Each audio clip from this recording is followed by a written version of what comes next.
Storm is really intensifying. Yeah, it's been intensifying since this morning. We were talking about it's increased its speed by about 80 miles per hour since around 5 this morning. So something we've been watching and we'll continue to watch as we are still in hurricane season, a very active Atlantic basin right now. We do have post-tropical Kirk that's lifting off and isn't really a concern. And then there's Leslie, which is a hurricane that is also going to be moving towards the northwest. Our main focus is Milton. Not only is it the strongest, but it's the one that's the closest to making some real impacts. Right now, a Cat 5 storm winds sustained at 175 miles per hour, moving to the east at around 9 miles per hour. I wanted to show you some of our in-house models so that you can kind of get a look behind the glass of what the National Hurricane Center is thinking whenever they draw that cone of uncertainty. And we look at a lot of different models. They vary a lot of the conditions here, a lot of the equations, and you get these outputs. And a lot of the models have that landfall somewhere south of Crystal River, but north of Fort Myers. So that's why you see that cone of uncertainty that is moving in that general direction as we head later into the week. We are expecting Milton to weaken a little bit, but make no mistakes, this is still going to be a very powerful storm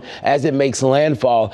You can see that cone of uncertainty giving you that same area. A lot of the average, essentially the center track is the center of that cone of uncertainty, bringing it right over Tampa. So we'll be watching all of this area as we head into Wednesday afternoon and evening. Eventually, this storm will emerge back in the open Atlantic, and it's still going to be a hurricane after it passes through Florida. Looks like it'll just be moving out to sea after that. Just going to be a maritime issue once it makes its way towards the east. Closer to home, we are dealing with clearing skies. Here's that boundary that's going to bring some cooler air as we start off the day tomorrow. It's also going to be essentially the system that Milton interacts with that will at least have it weakening a little bit as it makes its way inland. Temperatures are nice out there. We're going to keep things nice and clear over the next few hours. 86 degrees here in Atlanta. The winds right now at about 12 miles per hour, making that 86 feel pretty nice. Those cooler numbers build in through the evening will fall to near 60 degrees to kickstart the day tomorrow. And it's going to be all up from there. A lot of sunshine dominating the afternoon. And I expect it to be the picture perfect day to go out for a nice walk, take the kids to the playground for an extended time,